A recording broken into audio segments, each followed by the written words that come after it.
मी माझ्याकडे छाप लागला होता मी कॉमेडियन म्हणून. तर मराठीत काही केलं नाही. कोणी विचारलं नाही मला मराठीत रादर. 50-55 वर्ष काम करत आली आहे मी. त्यामुळे जेव्हा तिने मला ही सांगितलं तेव्हा मला खूप आवडली स्टोरी. राम भक्तीचा गंध दरवणे गुढ्या तोरणे घरोघरी घरोघरी प्रभु आले मंदिरी आले प्रभु आले मंदिरी. बायजी कितीही येऊ दे अडचणींचं वारं, मी जिंकून घेईन सारं. नमस्कार. तर आपण आता भारतीताईंसोबत आहोत. अर्थात तिघी चित्रपटाची म्हणतात ना चर्चा सर्वत्र आहे. तर भारतीताई, आम्हाला थोडं ऐकायला आवडेल की या भूमिकेबद्दल. आणि जी विशाचा जेव्हा इंटरव्ह्यू झाला होता तेव्हा ती म्हणालेली की त्या कॅरेक्टरसाठी कोण असेल तर तिचं आधीच ठरलं होतं की एक आई आणि एक ते स्त्रीत्व, एक माया ती काय असेल तर तिने तुम्हालाच निवडलं होतं. तर काय सांगाल? Thank you so much for such a lovely words. नाही, मला हा पिक्चर आला तेव्हा मला स्वतःलाच आधी आश्चर्य वाटलं की मला हा रोल कसा काय तिने निवडला. कारण माझ्याकडे छाप लागला होता मी कॉमेडियन म्हणून. म्हणजे कॉमेडियनचे दुसरे रोलच मला कोणी दिले नाहीत. मी एक तर मराठीत काही केलं नाही. कोणी विचारलं नाही मला मराठीत रादर.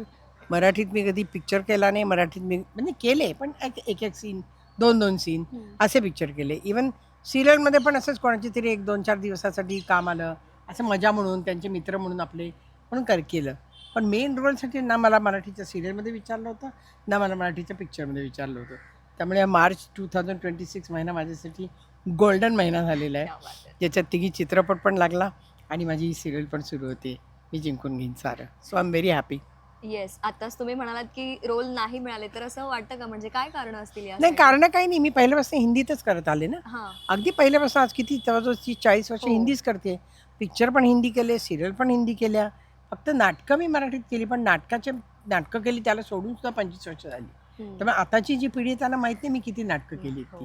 त्यामुळे हिंदीत केल्यामुळे लोक यायला घाबरतात मग की करतील की नाही, किती दिवस असतील, त्यांच्याकडे पैसे किती घेतील, बऱ्याच गोष्टी असतात. हिंदीचं आणि मराठीचं काही कंपॅरिझन होऊ शकत नाही as far as finance is concern. शिवाय ॲज अ डेज किती लागतील, काय करतील की नाही, ॲडजस्ट करतील की नाही, एवढाच एक मोठा प्रश्न असतो. त्यामुळे कोणी आलंच नाही माझ्याकडे. पण मला असं वाटतं की मी फार खुश आहे की माझ्याकडे कोणी आलं नाही आणि जे मिळालं ते फार अप्रतिम मिळालं. म्हणतात ना आपल्या नशिबातलं असतं ते कोणी घेऊ घेऊ नाही नाही शकत. शकत. तर आता या सिरियल बद्दल काय सांगाल? मी जिंकून घेईन सारं. इथे लीड आहात तुम्ही बाई आजी. तर बाई आजी आम्हाला काय सांगाल? मला खूप आवडला हा रोल आवडला. माणसं चांगली आहेत. मनवा मी खूप आधीपासून ओळखते. मनवा लहान असल्यापासून ओळखते. तिच्या सिरियलला एक स्टँडर्ड असतं हे पण मला माहिती आहे. आणि मी शक्यतो आता इतकी वर्ष काम केल्यानंतर वाटेल ते घ्यायला मला नको वाटतं. त्यामुळे मी चूजीच असते या बाबतीमध्ये. करायचं ते चांगलं काम करायचं, नाही ते नाही करायचं, बसायचं घरात. आता केलं. 50-55 वर्ष काम करत आली आहे मी. त्यामुळे जेव्हा तिने मला ही सांगितलं तेव्हा मला खूप आवडली स्टोरी. फार आवडली कॅरेक्टर. एक तर मुख्य म्हणजे ना, टू बी व्हेरी फ्रँक, आत्तापर्यंत जे कोणी विचारलं नाही मला हे केस ठेवायला परवानगी देतात ना, म्हणून मला फार बरं वाटलं. प्रत्येक वेळा ते वाघे की दुनियामध्ये 4 वर्ष आंबाडा घालून मला कंटाळा आला होता. अर्थात ती सिरियल माझ्या मनाची आहे, सर्वात जवळची सिरियल आहे. पण ते पण एक की बा मी आहे तशी दाखवा. तशी कॅरेक्टर असेल तर आय एम व्हेरी हॅपी. तिघीमध्ये तर मला मेकअप पण नव्हता. इथे तरी मेकअप करावा लागतो, त्याच्यात मेकअप पण नाही. मी साधी पावडर पण नाही लावून दिली आम्हाला. त्यामुळे कम्फर्टेबल वाटलं खूप मला, म्हणून मी ॲक्सेप्ट केली सिरियल. नाही, खूप छान, खूप छान. आणि आता इथे तुम्हाला काही असा वेगळा अनुभव आला? म्हणजे मराठीमध्ये फार काही काम करायला मिळालं नाही, पण आता इथे कसा अनुभव येतोय तुम्हाला? नाही, आता फारच कमी दिवस झाले. आत्ताशी तर सुरू झाली, त्यामुळे असं मला काही फारच, पण खूप छान आहे. म्हणजे आज काल एकच एपिसोड झालाय ना, आज दुसरा एपिसोड आहे. त्यामुळे तसा नाही मला मिळाला अजून पण हे म्हणतात सगळे की लोकांना खूप आवडलंय. पण जे ट्रेलर निघाले त्यांच्या ट्रेलरवरनं काही लोकांनी मला कॉमेंट केले की फार इंटरेस्टिंग वाटतोय ट्रेलर. आणि इंटरेस्टिंग वाटतंच आहे. प्रोडक्शन क्वालिटी पण चांगली आहे. ही मुलं सगळी खूप गोड आहेत. सगळे आम्ही फॅमिलीसारखी झाले आहोत. म्हणजे आता फार महिनाच झाला असेल आम्हाला काम करून एकत्र, पण खूप बॉन्डिंग चांगलं झालं आहे. त्यामुळे बॉन्डिंग इज व्हेरी इम्पॉर्टंट. तिघीमध्ये पण आमचं तेच झालं की आमच्या तिघींचं बॉन्डिंग इतकं छान झालं आहे की माझ्या मुली वाटतात त्या. आणि खरंच ते पडद्यावर बघताना असा जिवंतपणा एक जाणवतो आणि रिलेट करतो. बघितलीस? हो, अर्थात. फार वेगळा रोल आहे. वेळेस म्हणजे आपण माझ्यासाठी वेगळं फार बनवतो. वेगळा रोल येतो.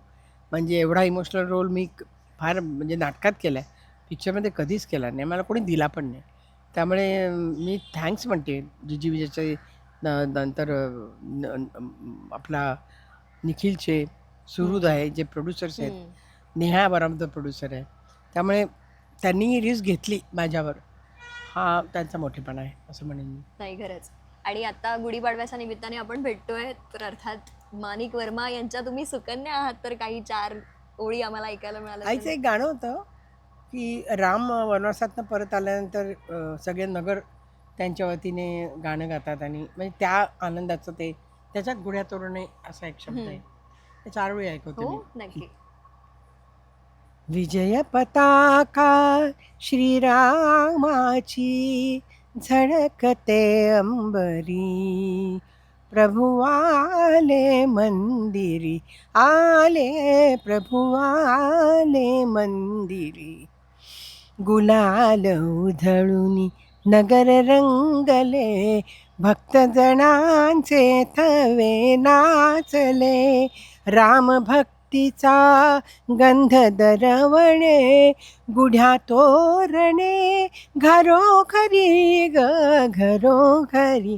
प्रभु आले मंदिरी, आले प्रभु आले मंदिरी. खूप सुंदर, खूप सुंदर. म्हणजे एकदम भारावून गेल्यासारखं झालं. नाही नाही, खूप छान आणि खूप खूप धन्यवाद. खूप छान आणि तुम्हाला वाटलं सगळ्यांना, तुमच्यासोबत गप्पा मारून. बघणाऱ्यांना, प्रेक्षकांना सगळ्यांना गुढीपाडव्याच्या नवीन वर्षाच्या खूप खूप शुभेच्छा. खूप हेल्दी राहा, सुखी राहा, पॉझिटिव्ह राहा आणि खूप चांगलं काम करत राहा. थँक्यू. धन्यवाद, धन्यवाद.